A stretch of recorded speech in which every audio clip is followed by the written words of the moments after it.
गुंडे कॉकरोच सैफ अली पर योगी पुलिस का तगड़ा एक्शन। प्रयागराज में सीजेपी प्रोटेस्ट में वीडियो बनाने वाले सैफ अली को पुलिस ने हिरासत में लिया। कॉकरोचों को खाना खिलाने वाले मोहम्मद जुनैद से अखिलेश यादव ने की मुलाकात। जैनजीज पर बरसे बाबा रामदेव, कहा गाली गलौज कर भारत को बदनाम, ये हमारी संस्कृति नहीं। गाली गलौज हमारी संस्कृति और हमारी प्रकृति नहीं है। दिल्ली से लेकर उत्तर प्रदेश तक उपद्रवी कॉकरोचों पर पुलिस का एक्शन लगातार जारी है और अब बड़ी खबर प्रयागराज से है, जहां पर योगी पुलिस ने एक कॉकरोच सैफ अली को गिरफ्तार कर लिया है। 21 साल के सैफ अली को प्रयागराज में जो सीजेपी का प्रोटेस्ट हुआ उसमें शामिल होने और विवादित तस्वीरें और वीडियो पोस्ट करने पर पुलिस ने उस पर यह कार्रवाई की है, उसे हिरासत में ले लिया गया है। वहीं दूसरी बड़ी खबर यह है कि कॉकरोचों को बिरयानी खिलाने वाले मोहम्मद जुनैद से अखिलेश यादव ने मुलाकात की है। जंतर मंतर पर जो कॉकरोचों को खाना परोस रहे थे मोहम्मद जुनैद, उस पर योगी पुलिस का एक्शन हुआ और उसके बाद अखिलेश यादव अब उनसे मिलने के लिए पहुंच गए हैं। तो इस तरीके से ये बड़ी खबरें हैं, जहां पर योगी पुलिस के ताबड़तोड़ एक्शन से कॉकरोचों के जो हिमायती हैं, जो कहीं ना कहीं उनके समर्थक हैं, वो बौखलाए हुए हैं। और मैं आपको जानकारी दे दूं कि समाजवादी पार्टी के सांसद की तरफ से ट्वीट करते हुए सैफ अली की गिरफ्तारी पर चिंता जाहिर की गई है। जो सपा के सांसद हैं, उन्होंने ट्वीट करते हुए लिखा है कि प्रयागराज पुलिस का ये रवैया बेहद चिंताजनक, तानाशाहीपूर्ण और अन्यायपूर्ण है। हंडिया तहसील के सराय हुस्सा के रहने वाले 21 साल के सैफ अली, जिनके पिता का नाम मकसूद अहमद है, उनको पुलिस जबरन उठाकर ले गई। ये आरोप है समाजवादी पार्टी के सांसद सरोज का।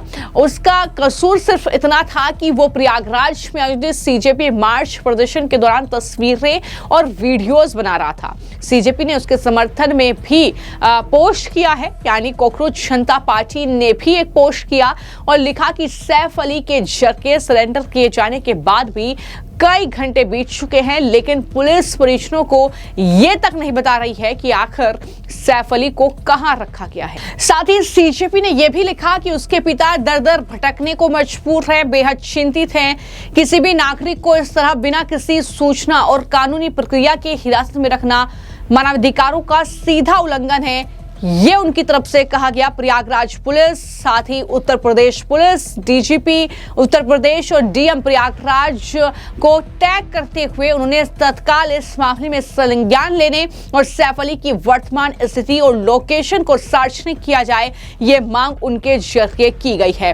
तो इस तरीके से कहीं ना कहीं कॉकरोचों पर जब एक्शन हो रहा है, जिन्होंने उपद्रव मचाया, जिन्होंने सोशल मीडिया पर आपत्तिजनक पोस्ट किए, जिन्होंने अभद्र टिप्पणियां की, तो उनके जो समर्थक हैं, जो अलग अलग पॉलिटिकल पार्टीज से हैं, वो कहीं ना कहीं बौखलाए हुए हैं। हालांकि जिस तरीके का जंतर मंतर पर यह प्रोटेस्ट हुआ और जैनजीज को लेकर बड़ा बवाल कहीं ना कहीं देखने को मिला, जैनजीज की जहां पर प्रशंसा की गई तो आलोचना भी हुई। और इन सब के बीच अब योग गुरु बाबा रामदेव का बड़ा बयान सामने आया है। उन्होंने कहा है कि जैनजीज ने जंतर मंतर से भारत को बदनाम किया, गाली गलौज करना हमारी संस्कृति नहीं, विरोध विवेक के साथ करें, ये बड़ी बात बाबा रामदेव के जरिए कही गई है। क्या कहा है उन्होंने, सुनिए। देखो, देश सड़कों से नहीं चलेगा, देश संसद से ही चलेगा। और शिक्षा मंत्री कौन होगा, कौन नहीं होगा, ये सड़कों पर तय नहीं होगा, ये देश का प्रधानमंत्री और देश की संसद तय करेगी। अब कुछ लोगों ने आजादी के नारे लगाए, ब्राह्मणवाद से आजादी भाई, आरएसएस से आजादी भाई, इस जात उस पंथ से आजादी। अब भाई वो ब्राह्मण कुल में पैदा हुआ है और यदि आरएसएस से उसने राष्ट्रवाद सीखा है प्रहलाद जोशी जी ने, तो इसके किसी के पेट में दर्द नहीं होना चाहिए।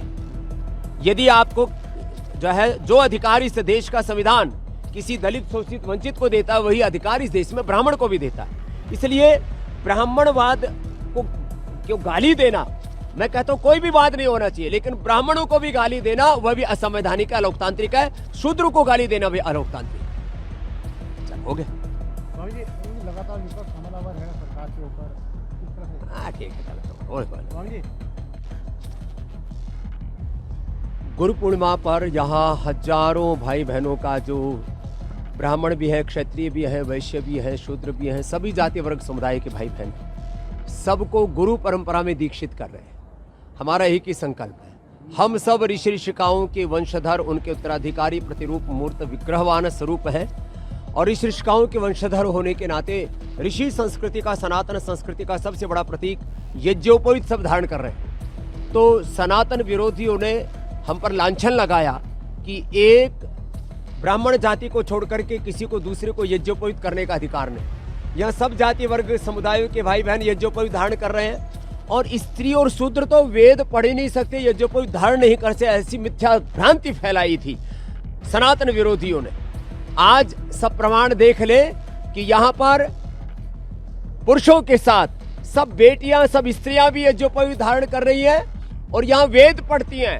वेद पढ़ती ही नहीं, ऋग यजु साम अथर्व, एक तंतु में ऋग्वेद, दूसरे में यजुर्वेद, तीसरे में सामवेद और ग्रंथि में अथर्ववेद, चारों वेदों का प्रतीक उस यज्ञोपवीत को धारण करिए। और चारों वेद और 25 शास्त्र माने पंचदर्शन, पंचोपदेश, सांख्य, योग, न्याय, वैशेषिक, वेदांत, मीमांसा, दर्शन और ईस्केन, मुंडक मांडुक्य आदि उपनिषद और रामायण, महाभारत, श्रीमद् भगवत गीता और पुराण सब कंठस्थ कर रहे हैं। तो यह नया भारत है जिसमें सभी यज्ञ कर रहे हैं, सभी यज्ञोपवीत धारण कर रहे हैं, सब वेद पढ़ रहे हैं और सब एक भाव से आगे बढ़ रहे हैं। कोई भेदभाव नहीं, सब एक पूर्वजों की संतान है। आज हमारे मजहब अलग हो सकते, पूर्वज अलग नहीं हो सकती। जो मैं बात कह रहा हूं उसका एक प्रत्यक्ष प्रमाण है कि आज हिंदू हो या मुसलमान हो, मुसलमान से पूछो तो भाई आप पहले क्या थे, बोलो हम तो कन्वर्टेड मुसलमान हैं। तुमने कहा मुसलमान से पहले क्या थे, बोलो वही थे जो आप हैं। अर्थात हम सबके पूर्वज एक हैं, हम सबका डीएनए एक है, और हम सबका सनातन धर्म भी एक है, हम सबका राष्ट्र धर्म भी, मानव धर्म भी एक है, हम सबके पूर्वज एक हैं। पूर्वजों जैसा हमारा चरित्र हो और हम सब मिलजुल करके राष्ट्र की एकता, अखंडता और समृद्धता के लिए पुरुषार्थ करें।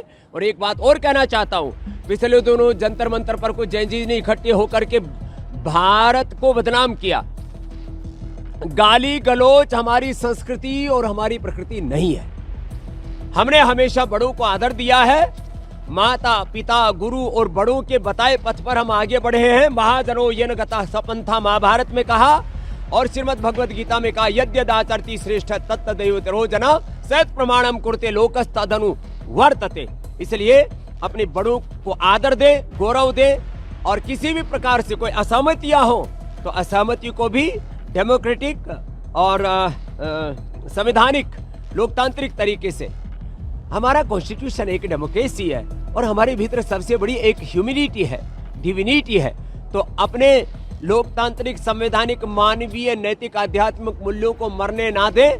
अपने बच्चों को भी समझाएं, गाली गलौच नहीं करें।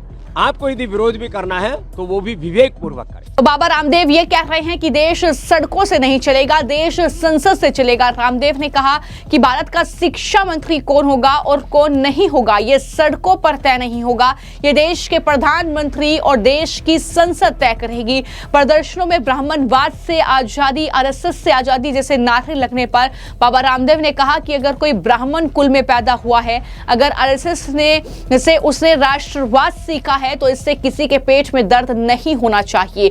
इसके साथ उन्होंने देश के नए शिक्षा मंत्री प्रहलाद जोशी का उदाहरण दिया और कहा कि अगर उन्होंने आरएसएस से राष्ट्रवाद सीखा तो इससे किसी के पेट में दर्द नहीं होना चाहिए।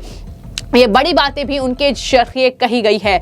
तो कुल मिलाकर बाबा रामदेव इस बात को लेकर नाराज हैं कि वहां पर गाली गलौच हुआ, वहां पर ब्राह्मणवाद और आरएसएस के खिलाफ नारेबाजी हुई और इस तरीके से कहीं ना कहीं शिक्षा मंत्री का इस्तीफा हुआ।